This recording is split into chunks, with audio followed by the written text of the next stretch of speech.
The moon hung high, casting an ethereal glow on the snow-covered expanse. A lone snowshoe hare, its white fur blending with the landscape, lay vulnerable on the frozen ground.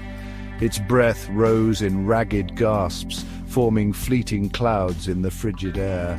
The hare's dark eyes, wide with fear and pain, reflected the starlight, a beacon of distress in the vast Arctic night. The silence of the tundra, usually so profound, was broken only by the hare's shallow breaths and the distant howl of the wind. The hare shivered, its small body racked with tremors. An icy crust of frozen snow clung to its fur, evidence of a desperate struggle against the elements. The bitter cold seeped into its bones, stealing its strength. It had been a harsh winter even for the Arctic, and food was scarce.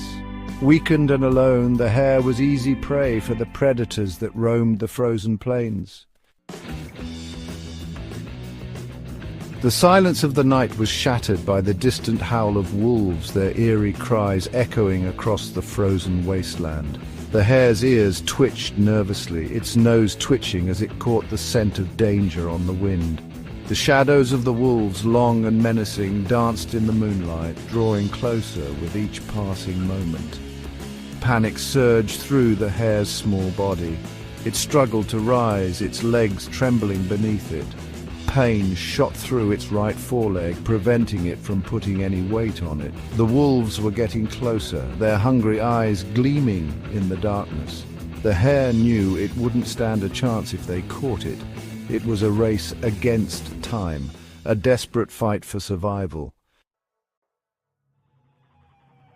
As the wolves circled closer, the distant whirring of a helicopter broke through the night.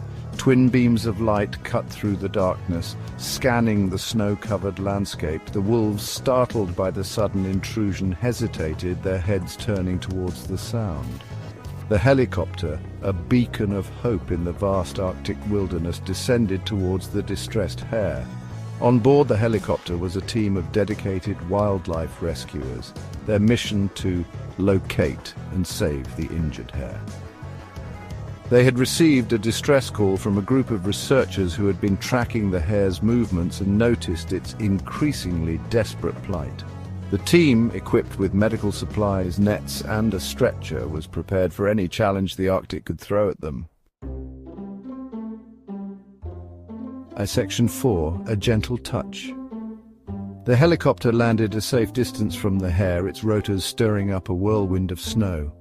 Two rescuers, bundled in thick parkas and snowshoes, cautiously approached the animal.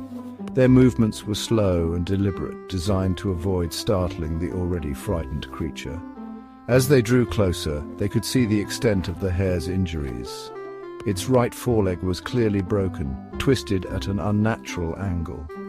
One of the rescuers, a woman with kind eyes and a gentle touch, knelt beside the hare. Speaking in soft, soothing tones, she slowly reached out a gloved hand, allowing the animal to sniff her scent. The hare, sensing no threat, remained still, its sides heaving with each shallow breath. It seemed to understand that these humans were there to help. Section 5. The Healing Hands. Working quickly but carefully, the rescuers immobilized the hare's broken leg with a splint, their movements practiced and efficient. They administered pain medication and wrapped the animal in a warm blanket, shielding it from the biting wind. The hare, now calm and quiet, seemed to relax into their care, its dark eyes watching their every move. Once the hare was stabilized, the rescuers gently lifted it onto a stretcher and carried it back to the waiting helicopter. The hare offered no resistance, its body going limp with exhaustion and relief. The rescuers knew that they had acted just in time. Another night alone in the Arctic wilderness, and the hare would surely have perished. Section 6. Homeward Bound. The helicopter lifted off into the night sky, carrying the hare towards warmth, safety, and a second chance at life. The rescuers continued to monitor their furry patient throughout the flight, ensuring its comfort and stability. The whirring of the rotors provided a soothing rhythm, lulling the hare into a light sleep. As the first rays of dawn painted the horizon, the helicopter touched down at a wildlife rehabilitation center hundreds of miles away.